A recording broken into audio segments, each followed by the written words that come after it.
যখনই হাসরবাসীদেরকে ডেকে আমার আল্লাহ গুনাহ আর নেকিগুলি ওজন করতে যাবে, তখনই সন্তান বাবার কথা ভুলে যাবে, বাবা সন্তানের কথা ভুলে যাবে। ওই কঠিন দিনে কেউ কারো কথা মনে রাখবে না, সবাই সবার কথা ভুলে যাবে, সবাই শুধু নিজের চিন্তায় পেরেশান থাকবে। নবীজি ডেকে বলেন, উম্মত ওই সময়টা আমি নবী তোমাকে ভুলব না, তোমার মিজানের পাশে আমি নবী দাঁড়ায় থাকব। একসাথে বলেন আল্লাহু আকবার, বলেন না ইয়া রাসূলুল্লাহ। কবি কাজী নজরুল চমৎকার লিখেছিলেন, শ্রেষ্ঠ নবী দিলাম রে তরিয়ে নিতে রোজ হাসরে, পথ না ভুলি তাই তো দিলে পাক কোরআনের বাণী, খোদা তোমার মেহেরবানি। সুন্দর ফুল সুন্দর ফল মিঠা নদীর পানি, খোদা তোমার মেহেরবানি। আল্লাহুম্মা সাল্লি আলা মাশাআল্লাহ। ওয়া মিনাল লাইলি ফাতাহাজ্জাত বিনাফিলাতান আসা আইয়াবসাকা রাব্বুকা মাকামান মাহমুদা।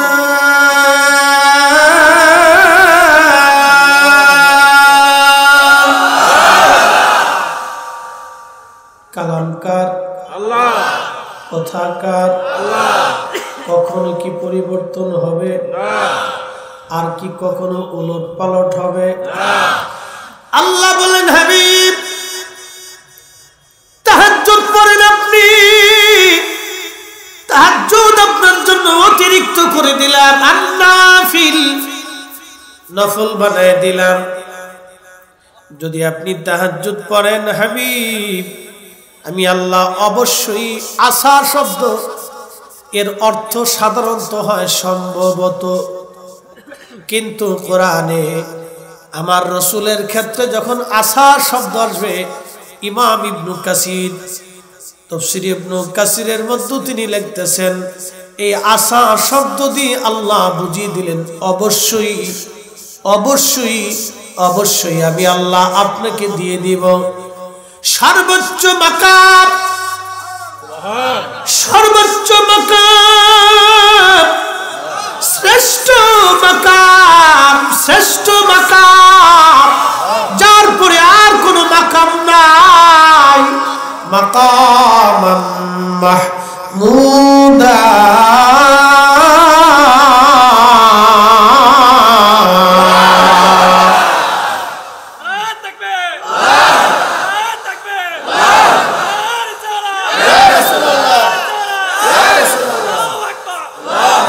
তুমি মোদের আশার আলো, তাই তো তোমায় বাসি ভালো, ঠিক কিনা?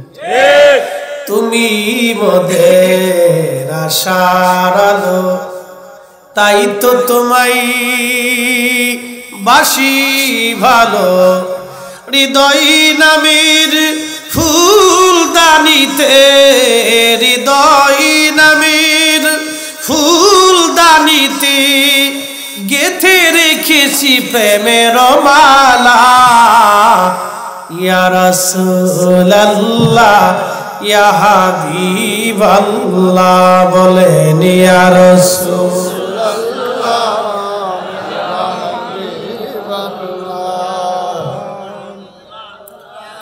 আমরা নবীর কথা বললে অনেক ভাইদেরই কষ্ট হয়, বলে হুজুর রসুল রসুল করেন কেন?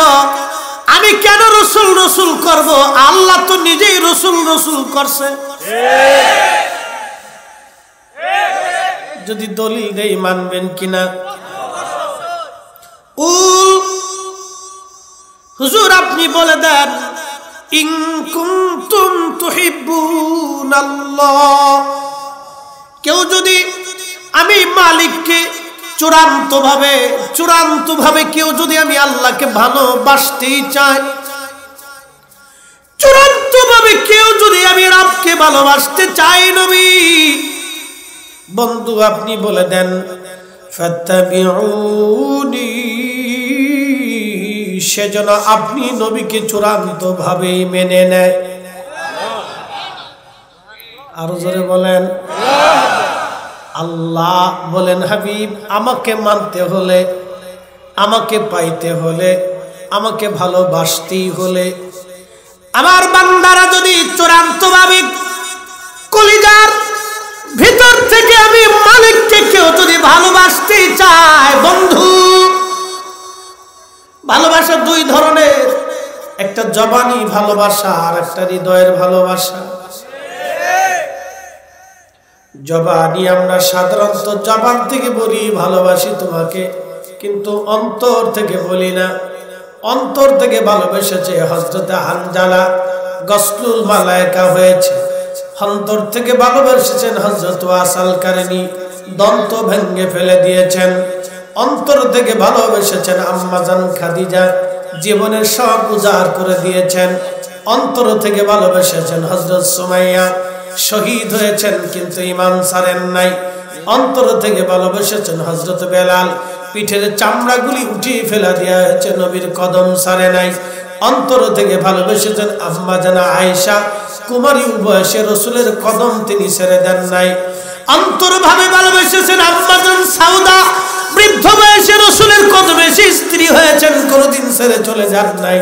অন্তর থেকে ভালোবেসেছেন হযরত আবু বকর, জীবনের সবকিছু দিয়ে রাসূলকে ভালোবেসে গেছেন। অন্তর থেকে ভালোবেসেছেন হযরত ওসমান, সমস্ত অর্থগুলি আল্লাহর রাস্তায় দান করেছেন। অন্তর থেকে ভালোবেসেছেন হযরত ওমর, সারা জিন্দেগি কঠোরতা দিয়ে কালিমার জন্য, ইসলামের জন্য খেদমত করেছেন। অন্তর থেকে ভালোবেসেছেন হযরত আলী, যিনি আল্লাহর দরবারে হায়দার হয়েছেন। অন্তর থেকে ভালোবেসেছেন খালিদ বিন ওয়ালিদ, সারা জিন্দেগি জিহাদের ময়দানে কাটিয়ে দিয়েছেন। কথা বলেন ঠিক না? শোনেন, জগতে রাসূল কারীমের চাইতে নিষ্কলঙ্ক আর কেউ ছিল না। ইব্রাহিম মুক্ত, লাশ সকল। আপনি জানেন যে তিনি কতটুকু ত্রুটি মুক্ত হলে তার জীবন কত সম্পূর্ণ একবারে কামিয়াবপূর্ণ হলে আল্লাহ নিজে বলে দিলেন, হাবিব উম্মতকে বলুন, আমাকে চূড়ান্ত ভাবে যদি ভালোবাসতে চান তাহলে আপনি রাসূলকে তার জীবনে চূড়ান্ত ভাবে মেনে নিতেই হবে। যদি মেনে নিতে পারেন তাহলে আমি আল্লাহর ভালোবাসা হবে। এই জন্য আমরা সুন্নিরা বলি নবী নবী। আমাদের ফয়সালায় না, আল্লাহ আল্লাহর ফয়সালায় বলছি, আমাদের ফয়সালা না।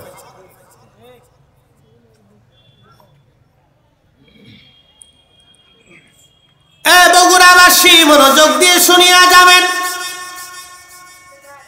হাজিরিন, আমি রাসূল কারীমের একজন ছোট্ট সাহাবীর জীবন থেকে শোনাই একটা ঘটনা, শুনে যাবেন আজ কিভাবে সাহাবীরা চূড়ান্ত ভাবে রাসূলকে মেনে নিতেন।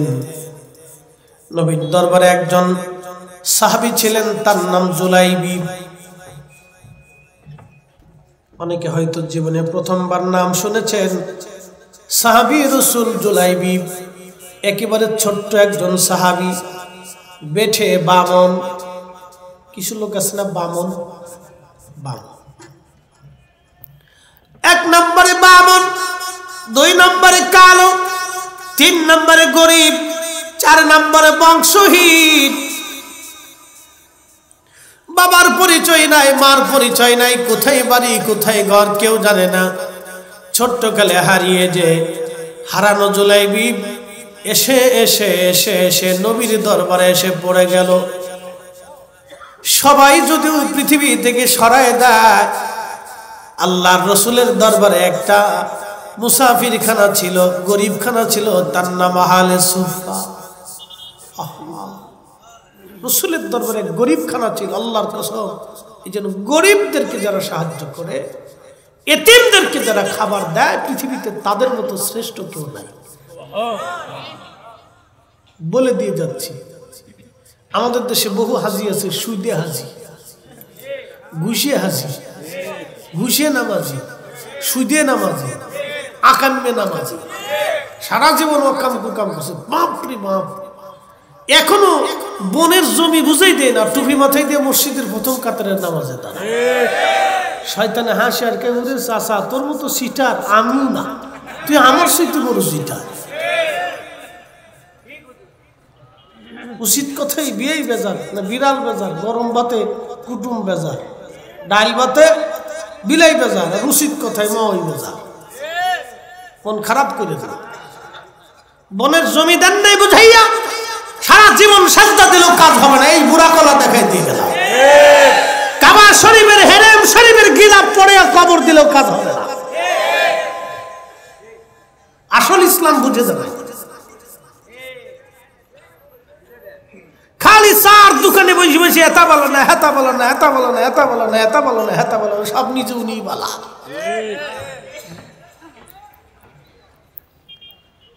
প্রিয় বগুড়াবাসী খুব মনোযোগ দিবেন। সাহাবী রাসূল হযরত জুলাইবিব রাদিয়াল্লাহু আনহু রাসূলের দরবারে পড়ে গেলেন। সবাই তাড়িয়ে দিল, নবী তাড়াই দিতে পারেন নাই। নবীর দরবারে কিছু সাহাবী থাকতেন, বাড়ি নাই, ঘর নাই, স্ত্রী নাই, পুত্র নাই, মা নাই, সন্তান নাই, কিছুই ছিল না। তাদেরকে আহলে সুফা বলা হতো। দুনিয়া ছিল না, দাড়ি ছিল না, অর্থবিত্ত, সংসার, সমাজ, সমাজ, রাষ্ট্র, তাদের কিছুই ছিল না। তারা খুবই হীন, ক্ষীণ, দরিদ্র। শুধু আল্লাহর রাহে নবীর দরবারে তারা পড়ে থাকতো। এই আহলে সুফা থেকে সুফি আসছে, সুফি, সুফি, অলি, অলি। এই আহলে সুফা থেকে সুফি আসছে। যারা সুফি তারা দুনিয়া বিরাগী হয়, দুনিয়াকে তারা লাথি মেরে আল্লাহকে খুশি করে, রসুলকে খুশি করে, আল্লাহকে খুশি করে, নবীকে খুশি করে। আমার দেশে এখন কিছু সুফি আছে, শাহ সুফি, মুইতেও পারি না। কোনটা মোষ কোনটা দাড়ি বোঝা যায় না, গোসল করে না, শরীরে পাড়ার বন্ধু নাম দিচ্ছে শাহু সুফি। শয়তান। আল্লাহ পাক, রসুল পাক, আল্লাহ পাক, নবী পাক, আল্লাহ এবং তার রসুল পাক সারা নাপাক কবুল করে না। সারা জিন্দেগি মনে রাখবেন, পাক সারা আল্লাহ নাপাক কবুল করে না। ওযু ছাড়া নামাজ হয় না, হালাল ছাড়া ইবাদত কবুল হয় না। কথা ক্লিয়ার, কোনো ভেজাল নাই, একবারে কুয়াশার মতো ক্লিয়ার।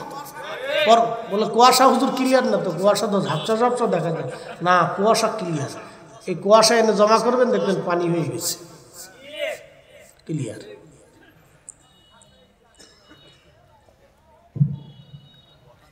সাহাবী রাসূল হযরত জুলাইবিব নবীর দরবারে এসে গেলেন। তিনি আহলে সুফার সাহাবী ছিলেন 80 জন, 150 জন, বাড়তো কমতো।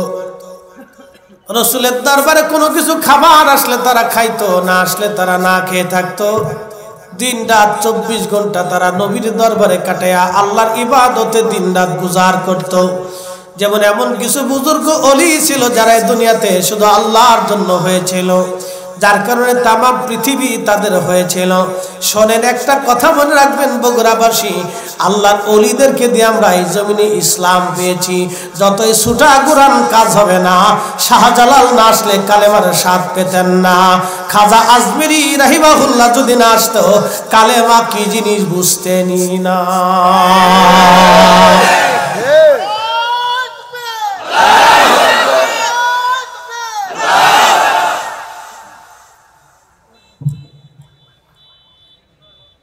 কথা ক্লিয়ার না ভেজাল আছে? যদি অক্লিয়ার হয় তা আমার বুঝাই দেন, বুঝান আপনি আমাকে। নবীদেরকে আল্লাহ দিয়েছেন মুজিজা, ওলিদেরকে আল্লাহ দিয়েছেন কারামাত। কথা ক্লিয়ার, ভালো করে বুঝে যাবেন। নবীকে আল্লাহ দিয়েছিলেন মুজিজা। আল্লাহর এত সুপ্রিম পাওয়ার সত্ত্বেও নবীদেরকে আল্লাহ মুজিজা দিয়েছিলেন। মুজিজা না দিলে মানুষ বিশ্বাস করতো না যে আপনি নবী, আল্লাহ আছে। ওলিদেরকে কারামত না দিলে মানুষ বিশ্বাস করতো না যে আল্লাহ আছে। খাজা বাবা আজমেরি আনা সাগরের পানি লুটার ভিতরে এনার কারণেই আজকে খোদার দিন জমিনে দেখতে পেয়েছেন। সেই দিন আজমির থেকে যদি পানিপথের প্রান্তরে ধুলি নিক্ষেপ না করতেন তাহলে মুসলমানের বিজয় হতো না। অতএব আমিরের মতো আমির হতে হবে। খুব মনোযোগ দিয়ে শাহজালাল আলী মুজাদ্দিদের আধ্যাত্মিকতা ছিল বিধায় নদীর উপরে যায় নামাজ বিছিয়ে দিয়েছিল। চিরসত্য। বন্ধু মনোযোগ দিবেন।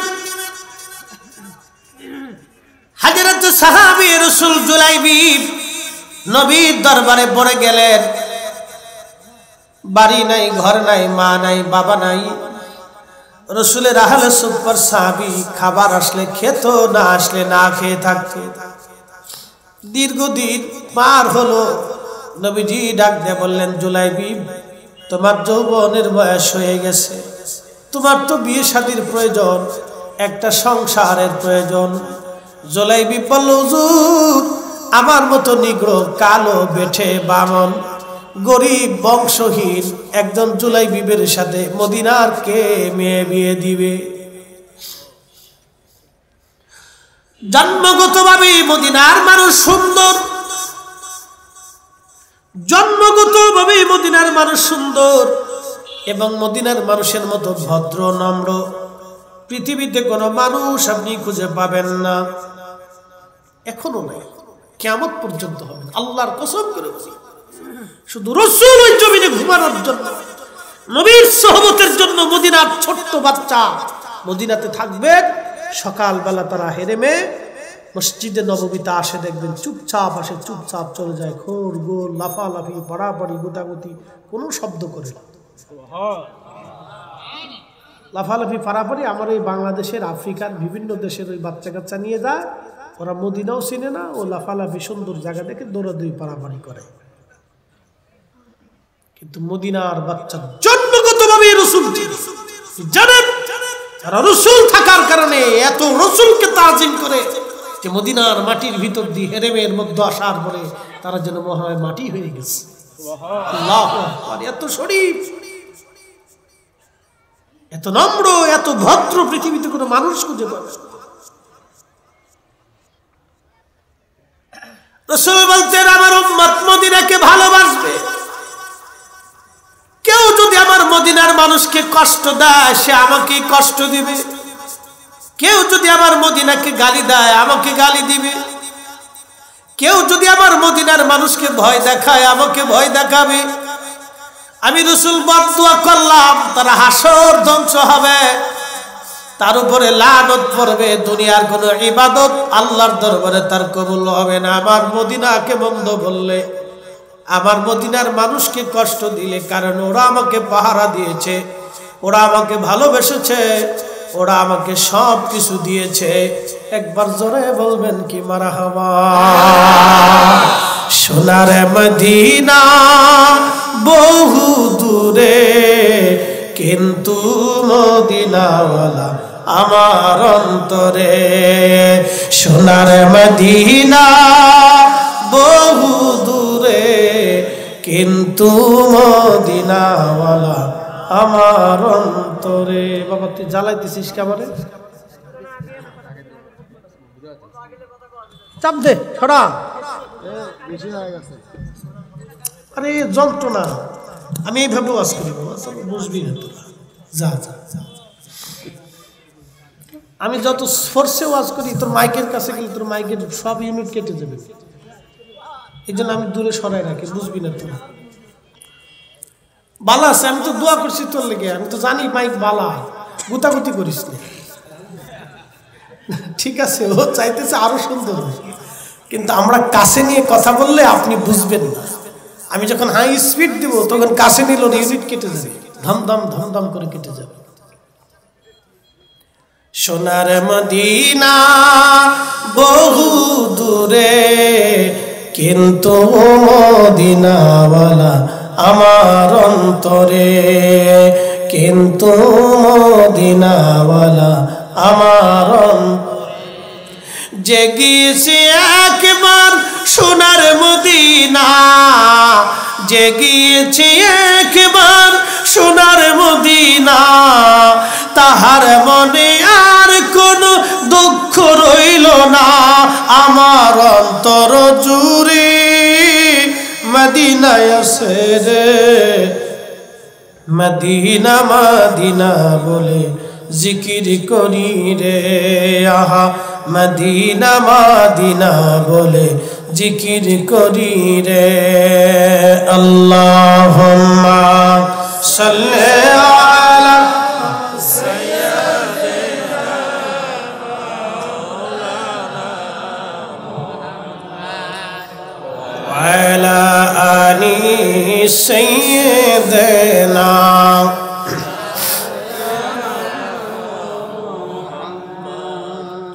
বগুড়াবাসী, শিবগঞ্জবাসী, সাহাবী রাসূল হযরত জুলাইবী, যখন তিনি নবীজি বললেন জুলাইবী তোমাকে বিয়ে দেব, জুলাইবী বলেন হুজুর আমি গরিব মানুষ, মদিনার কোনো মেয়ে আমাকে পছন্দ করবে না, মদিনার কোনো বাবা আমার সাথে মেয়ের বিয়ে দেবে না। নবীজি বললেন সাহাবী আমি তোমাকে বিয়ে দেব। মদিনার সবচেয়ে ধনী ব্যক্তি ছিল এক আনসারী সাহাবী। নবীজি ডেকে বললেন আনসারী তুমি কি তোমার মেয়েটাকে বিবাহ দেবা? তোমার মেয়েটা তো উপযুক্ত। আনসারী বলল হ্যাঁ ইয়া রাসূলুল্লাহ। আনসারী ভাবছে রাসূল বিয়ে করতে চায়। আনসারী বলল হুজুর আপনি যদি আমার মেয়ে বিয়ে করেন, আমার সাথে আত্মীয়তা করেন, এর চাইতে পরম সৌভাগ্য আমার জীবনে আর কি হতে পারে? রাসূল আমার আত্মীয় হবে। নবী আমার ডেকে বললেন সাহাবী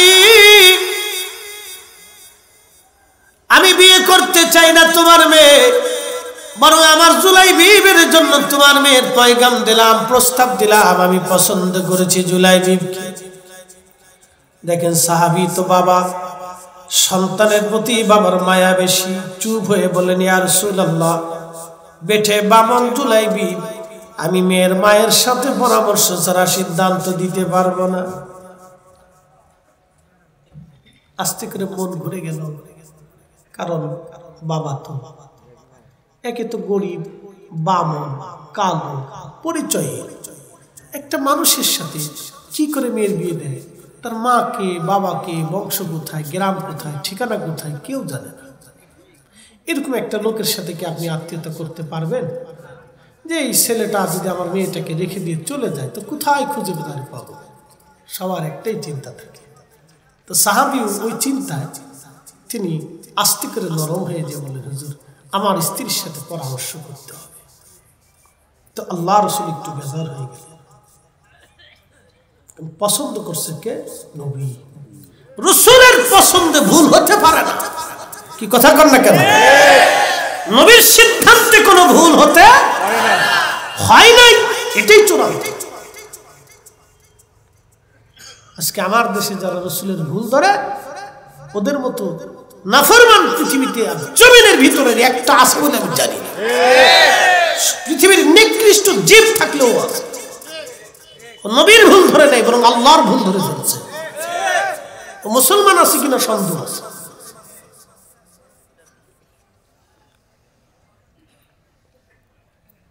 প্রিয় উপস্থিতি মনোযোগ দিয়ে শুনে যাবেন।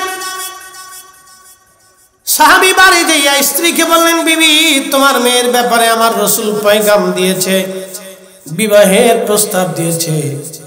মহিলা মনে করলো রাসূল বুঝি বিয়ে করতে চায়। বলে স্বামী বলো কি? নবী আমার আত্মীয় হবে, এর চাইতে পরম সৌভাগ্য আমার জীবনে কি আছে রে বিবি? স্বামী ডাকতে বললো বিবি রে রাসূল বিয়ে করবে না তো। নবীর সাহাবী জুলাইবীর জন্য তোমার মেয়ের বিবাহের পয়গাম পাঠিয়েছে। মহিলা ডাক দে বলেন আল্লাহর কসম করে বলি স্বামী রে ওই জুলাইবী নিগ্রো, কালো, গরিব আর বংশ পরিচয়হীন একটা ছেলের সঙ্গে আমি আমার এই সুন্দরী মেয়েটাকে কি করে বিয়ে দিতে পারি বলো?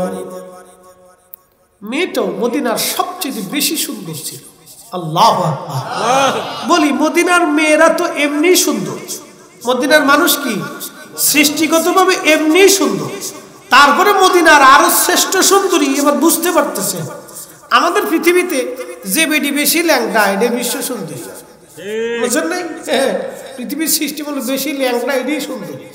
আর বাংলাদেশে যেই বেডি বারচক্কর দিয়ে জিন্সের প্যান্ট পরে আলকাতরা মাখে রাস্তা দিয়ে হাঁটে, ফুলাফাইন মনে করি এইটাই সুন্দর। কি কথা কর না? ফুলাফাইন ভাবে বুঝি সেইটাই মনে সুন্দর। এটি যে সোলা খোলা আন্দা গান্দা ফসা এটাও বুঝে না, ওর ভিতরেও ফসা বাইরেও ফসা। কি কথা কর না কেন? ও যে ফসা এ যুবক বুঝে না যে ও পুষে গেছে, নাই কিছু। কথা ক্লিয়ার, কোনো ভেজাল টেজাল নাই।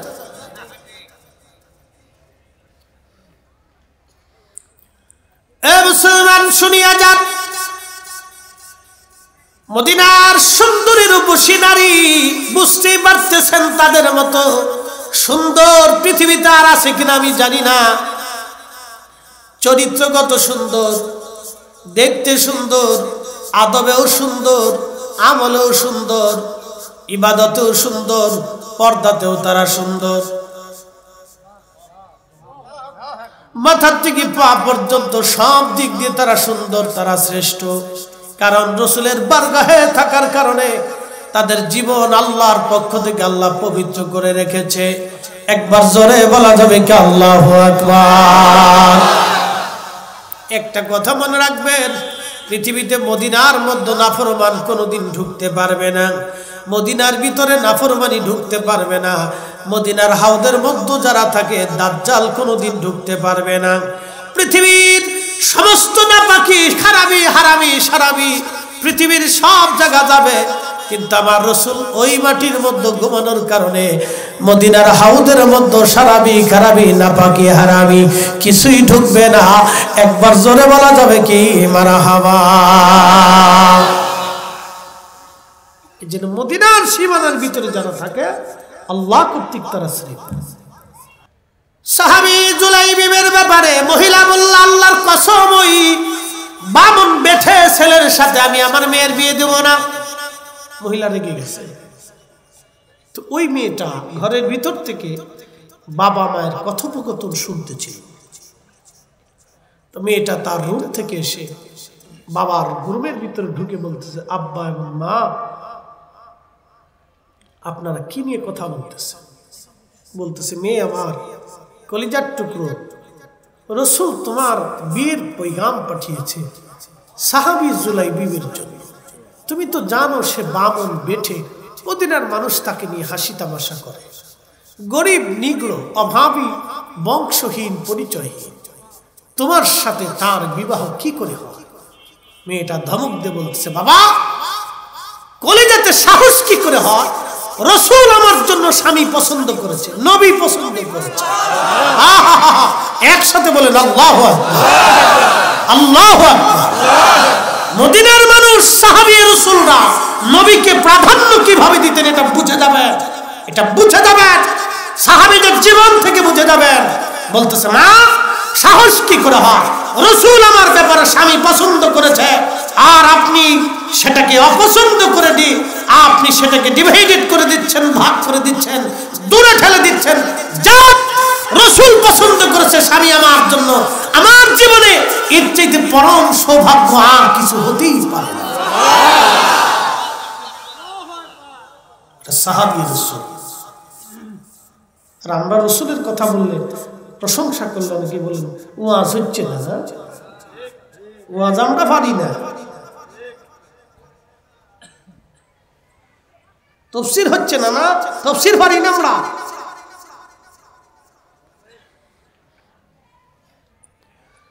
শিবগঞ্জবাসী মনোযোগ দিয়ে শুনে যাবেন হাজিরিন, সাহাবী রাসূল হযরত জুলাইবিবের ব্যাপারে মেয়েটা রাজি হয়ে গেল। বাবাকে ডাকতে বলেন, আব্বা তাড়াতাড়ি যান রাসূলের দরবারে বলেন আমি নিজে রাসূলের প্রস্তাবে রাজি। কবি কাজী নজরুল কত চমৎকার না লিখেছিলেন, আমি যদি আরব হতাম মদিনারি পথ, দেখছেন, আমি আরব যদি হতাম মদিনার পথ হতাম, ওই পথ দিয়ে হেঁটে যাইতেন নূর নবী হযরত, নূর নবী হযরত।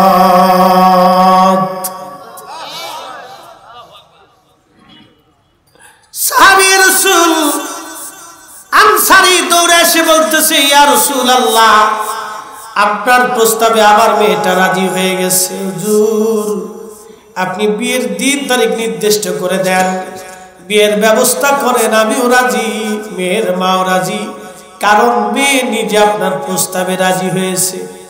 আল্লাহর নবীর চেহারা উজ্জ্বল হয়ে গেল। জুলাইবিবকে ডেকে বলেন, জুলাইবিব, তাড়াতাড়ি বিয়ের সামানা জোগাড় করো। বাজানো সেই দিন বিবাহটাকে রাসূল সহজ করে দিয়েছিলেন।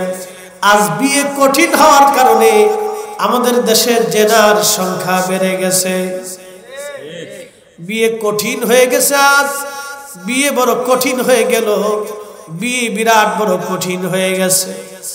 সাহাবী রাসূল নবী বলেন, জুলাইবিব, তাড়াতাড়ি করে তুমি সামানা জোগাড় করো।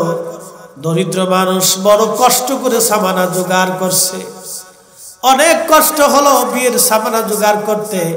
সামান্য দেলমোহর দিয়া মদিনার সবচেয়ে বড় ধনী ব্যক্তির মেয়ে, সম্ভ্রান্ত মেয়ে এবং সুন্দরী নারীকে আজ একজন বেঠে জুলাইবিব বিয়ে করতে যাচ্ছে। মসজিদে বিয়ের পয়গাম হলো, ইজাব কবুল হলো। নবীজি খেজুর ছিটিয়ে দোয়া করলেন। সবাইকে দোয়া শেষে বললেন, সাহাবীরা, যুদ্ধের দামামা বেজে গেছে, কে আসো জিহাদের ময়দানে দিন প্রতিষ্ঠিত করার জন্য যাবে বলো। সব সাহাবী রওনা। জুলাইবিব চিন্তা করলেন, রাসূলের জন্য জীবন গড়লাম, নবীর জন্য আজ স্ত্রী পেলাম, সংসার পেলাম, মদিনার সুন্দরী মেয়ে আমার সাথে বিয়ে বসার জন্য রাজি হলো।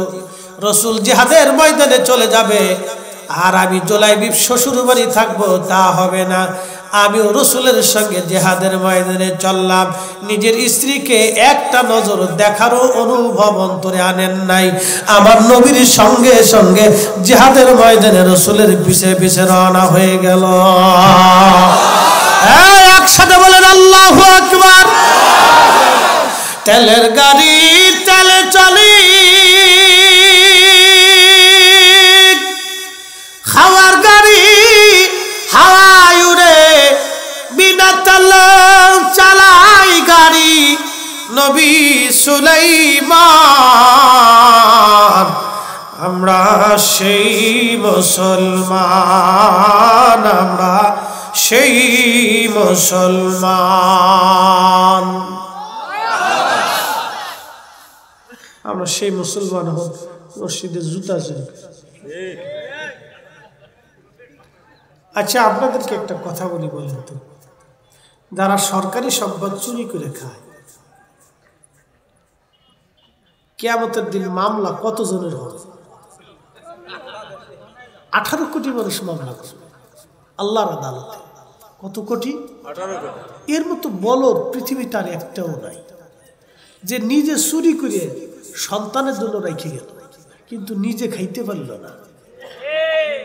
কি কথা কর না কেন, জোরে বলে, নিজে খাইতে পারল না। আচ্ছা বলেন তো, আল্লাহর বিধানের বাহিরে এক ঢোকু পানি কি আমি খেতে পারবো? আপনি পারবেন? কেউ পারবে? আল্লাহ যাহা যাহা বরাদ্দ করছে তাহাই তাহাই হবে। এই জন্য আমার কেউ যদি শুধু ডাল ভাত দিয়েও খা, তাও কে আলহামদুলিল্লাহ, কিন্তু আমার বাজেট আল্লাহ এটা রাখছে, তুমি আর কেমনি বেশি খাওয়াবো? আমি কষ্ট পাই, কষ্ট। অনেকে হুজুর খাওয়াইতে বললাম, না কোনো চিন্তা নেই, উনি যেটা বাজেট করছে ওইটাই পাইছে, এর বেশি আমার পাওয়ার কোনো সুযোগ নেই।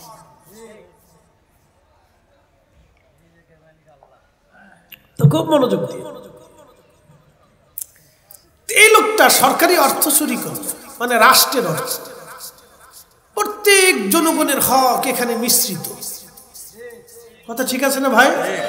তার মতো বোকা পৃথিবী তার একজনও নেই। আহা, সে নিজে চুরি করলো, নিজে খেতে পারলো না, সন্তানের জন্য রেখে গেল। কিয়ামতের ময়দানে 18 কোটি মামলা তার পিছনে লেগে যাবে। আহা, কি কঠিন হবে সেই দিন, কত কঠিন হবে সেই দিন, কত কঠিন হবে সেই দিন, কত ভয়াবহ হবে সেই দিন। না রসুলের দরবারে জায়গা পাবে, না পৃথিবীর কারো কাছে জায়গা পাবে। কারণ উম্মতের হক নষ্ট করলে নবী অবশ্যই তাকে জায়গা দেবে না। কি কথা কর না কেন? আল্লাহ রসুল তাকে জায়গা বলবে, আমার উম্মতের হক তুমি নষ্ট করছিল, আগে বুঝাই দিয়ে আসো। আজকে একটা সত্য আপনাদেরকে জানাই, আমার রসুল কোন সাহাবীকে কবর দেওয়ার আগে, ওই সাহাবী কবর দেওয়ার আগে জিজ্ঞেস করতেন ঋণ কি পরিমাণে আছে। আহা, ঋণ কি পরিমাণ আছে। নবীজি ঋণ কি পরিমাণে আছে হিসাব করে যারা যারা ঋণ পাইতো তাদেরকে ডাকতেন। কেউ ক্ষমা করলে করতো, না করলে ধনী ধনী সাহাবীদেরকে ডেকে এনে বলতেন তার ঋণগুলি তোমরা পরিশোধ করে দাও। পরিশোধ করাইয়া তারপরে তার কবরে পাঠাও। তার আগে নবী কবরে পাঠাইতেন না। এই আমলটা করবে। বাবা মরে গেলে আগে দেখবেন আব্বার কি পরিমাণে ঋণ আছে, কার কাছে ঋণ হয়েছে, কার সাথে ঝগড়া করছে, কারে কষ্ট দিছে। জানা থাকলে ডেকে ডেকে এনে ক্ষমা করাবেন, যে মাফ করছেন নি বলে জানাস কি পরিমাণে ঋণ আছে, নিবেন কিনা, না মাফ করে দিবেন। নিলে এখনই বলেন, এখনই পরিশোধ হবে। ঋণ মওকুফ না করে কবরে পাঠাবেন না। খালি কাঁদতে থাকে, ওরে আব্বা রে তুমি চলে গেলে রে, আমার কি হবে রে, খালি নিজের চিন্তা। কি কথা কর না কেন? বউ ঘরের ভিতরে কাঁদতে, আরে সরিনার বাপ রে তুমি থাকলে আমার চিন্তা ছিল না রে, আমার কি হবে রে, ও সরিনার বাপ, খালি নিজের চিন্তা। কথা কি খারাপ বলতেছি ভাই? শুধু নিজের চিন্তা। স্ত্রী নিজের চিন্তা করে, ছেলে নিজের চিন্তা করে, মেয়ে নিজের চিন্তা করে, ওনার কবর কি হবে চিন্তা নাই, ওনার ঋণ মওকুফ করার চিন্তা নাই, আসল কাজে নাই, খালি নকল কাজে নাই। এই জন্য ঋণ মওকুফ করাবে, ক্ষমা চাওয়াবে, মাফ করে তারপরে কবরে পাঠাবে।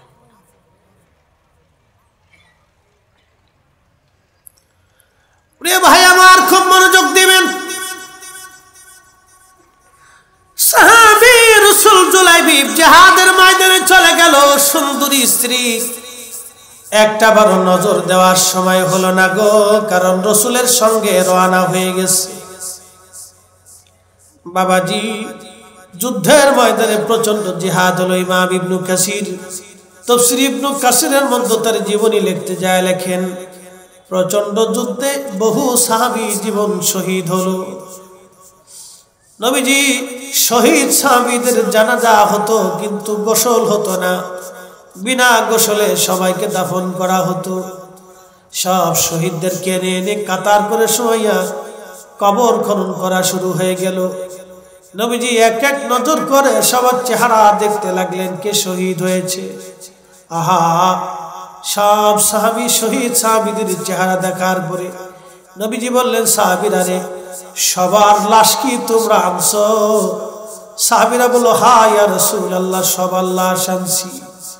নবীজি বললেন, না না, এখনো আমার জুলাইবিবকে দেখা যায় না, বলো আমার জুলাইবিব কোথায় আছে বলো। সাহাবীরা বলল, হুজুর তন্ন তন্ন করে জিহাদের ময়দান খুঁজেছি, জুলাইবিবের লাশ কোথাও খুঁজে পাওয়া যায় নাই। নবীজি বললেন, না না, তালাশ করো জুলাইবিবকে। মদিনার ভিতরে একেবারে বংশহীন আমার জুলাইবিব ছোট্ট থেকে বড় হয়েছে। আমি সুন্দরী মেয়েদেরকে বিয়ে দিয়েছি, আমার জুলাইবিব বাসর ঘরে না যেই জিহাদে আমি রাসূলের মহব্বতে চলে আসছে, ও শহীদ হয়েছে। দেখো আমার জুলাইবিব কোন জায়গায় আছে বলো। সাহাবীরা তন্ন তন্ন করে তালাশ করে দেখে 7টা কাফেরের লাশের নিচে ছোট্ট বেঠে সাহাবী জুলাইবিব পড়ে আছে। বাহির থেকে দেখা যায় না জুলাইবিবকে, টেনে বের করে এনে দেখতেছে জুলাইবিব শহীদ। কাঁধে করে নিয়ে এসে বলল, হুজুর জুলাইবি বার নাই। 7টা কাফেরকে জাহান্নামে একা পাঠাইয়া জুলাইবি শহীদ হয়ে গেছে ইয়া রাসূলুল্লাহ। নবীজি ডাক দিয়ে বললেন, সাহাবীরা রে, তোমরা সবাই অন্যান্য সব সাহাবীকে কবর দিবা, আমি নবী নিজে কাঁধে করে নিয়ে আমার জুলাইবিকে আমি নিজ হাতে কবরে বিদায় জানাবো। হে রাসূল, তোমায় ভালোবাসি অন্তরে শুধু, মুখে নয়, জান্নাতের আশায় নয় হে রাসূল, জাহান্নামকে ডরি না। তোমায় পাওয়ার আশায় মন ছুটে যাই মদিনায়, এ আশিকে দিদার দাও না, আর দূরে থাকিও না। হে রাসূল, তোমায় ভালোবাসি অন্তরে শুধু, মুখে নয়, জান্নাতের আশায় নয় হে রাসূল, জাহান্নামকে ডরি না।